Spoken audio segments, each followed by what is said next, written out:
जो मतलब दोस्तों, आपका अपने चैनल स्पिरिचुअल लाइफ से मैं आपका स्वागत है। एक बार फिर मैं आपके लिए नई वीडियो लेकर आया हूँ। इस वीडियो में मैं आपको बताऊंगा कि अक्षय तृतीया कब होगी और इस दिन आपको क्या साधना करनी चाहिए जिससे आपके घर पर धन धान्य की वर्षा हो, धन संबंधी आपके जीवन की जो भी समस्याएं हैं वह दूर हो, और भी बहुत सी बातें अक्षय तृतीया के विषय में मैं आपको बताऊँगा इस वीडियो में। तो वीडियो शुरू करते हैं। वैशाख माह के शुक्ल पक्ष की तृतीया तिथि बेहद शुभ मानी जाती है, जिसे अक्षय तृतीया के नाम से जाना जाता है। इस दिन कोई भी शुभ काम करने के लिए मुहूर्त देखने की आवश्यकता नहीं पड़ती। कहा जाता है कि इस दिन किए गए कार्य अवश्य सफल होते हैं, उनमें किसी भी तरह की कोई बाधा नहीं आती। सौभाग्य और समृद्धि के लिए माँ लक्ष्मी और भगवान विष्णु की एक साथ पूजा इस दिन करनी चाहिए, उनको भोग अर्पित करना चाहिए और विभिन्न प्रकार के मंत्र और विधानों से उनकी पूजा अर्चना करनी चाहिए। इस साल अक्षय तृतीया का जो पर्व है वह 3 मई 2022 को होगा। पूजा का जो शुभ मुहूर्त है वह मैं आपको बता देता हूँ। पूजा का जो शुभ मुहूर्त है वह सुबह के 5:48 से दोपहर के 12:19 तक रहेगा। और इस बार आपको मैं एक साधना दूंगा अक्षय तृतीया के अवसर पर जो आपको करनी है, और यह साधना है माता महालक्ष्मी के स्रोत की साधना। काफ़ी चमत्कारी यह स्रोत है। यदि आप इस स्रोत का जो मैं आपको साधना देता हूँ वह आप करते हैं तो आपके जीवन की कोई भी धन संबंधी समस्या हो वह आपकी समस्या दूर हो जाएगी। चाहे वह नौकरी से संबंधित समस्या हो या आपके व्यापार नहीं चल रहा हो, कोई भी समस्या आपके जीवन की हो, यदि आप इस साधना को करते हैं तो आपकी वह समस्या दूर हो जाएगी।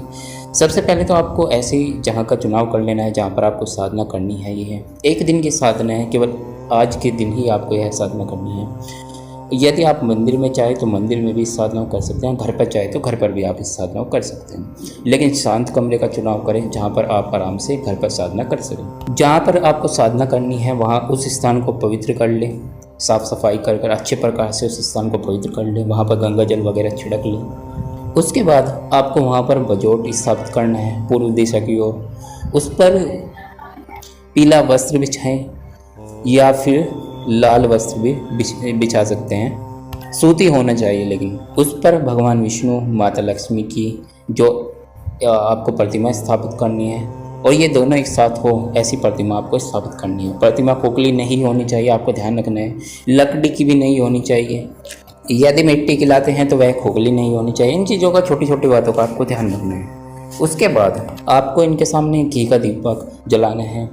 इनके सामने आपको गुलाब का पुष्प समर्पित करना है। इनको आपको इनके सामने कमल का फूल भी समर्पित करना है। जैसा भी आपको अच्छा लगे, जैसा भी आपके मतलब कि पास आसानी से उपलब्ध हो वह पुष्प आपको इनको समर्पित कर देना है। उसके बाद इनके सामने दूध की बनी मिठाई का भोग रख के इनके सामने अच्छी प्रकार से इनका पूजन कर लें। उसके बाद आपको सबसे पहले गणेश जी के मंत्र की एक माला, भैरव जी के मंत्र की एक माला, गुरु मंत्र की एक माला और भगवान विष्णु के मंत्र की एक माला, सभी मंत्रों की एक माला कर लेनी है। यदि आप ज़्यादा माला करना चाहें भगवान विष्णु के मंत्र की, यदि आप चाहते हैं कि 11 माला आप करना चाहते हैं भगवान विष्णु के मंत्र की, तो वो भी आप कर सकते हैं 11 माला। मंत्र मैं आपको बता देता हूँ। भगवान विष्णु का मंत्र आपको यह जाप करना है, ओम नमो नारायणाय नमः। यदि आप कोई और मंत्र जाप करना चाहते हैं वह भी आप कर सकते हैं। उसके बाद आपको माता महालक्ष्मी के स्रोत का पाठ करना है। आप इस स्रोत का चाहे तो आप 51 पाठ कीजिए आप, या 101 पाठ आपको करना है। जैसा भी आपके लिए सुलभ हो आसानी से वह आपको कर लेना है, जैसे भी आपके लिए कंफर्टेबल आसानी से हो। जब आपका पाठ पूर्ण हो जाए उसके बाद आपको आहुति करनी है, हवन करना है घी से, और 11 पाठ का हवन कर लेना है माता महालक्ष्मी के इसी स्रोत का। प्रत्येक श्लोक के बाद स्वाहा लाकर आपको आहुति देनी है घी से, और इस प्रकार आपका यह हवन हो जाएगा। 11 पाठ का आपको हवन करना है, इस बात का ध्यान रखना है। इस प्रकार आपकी यह साधना कंप्लीट हो जाती है। साधना पूरी होने के बाद भी आप इस स्रोत का एक पाठ करते रहे, जिससे आपके पास इस स्रोत की ऊर्जा बनी रहे, माता महालक्ष्मी के पाप के ऊपर बनी रही।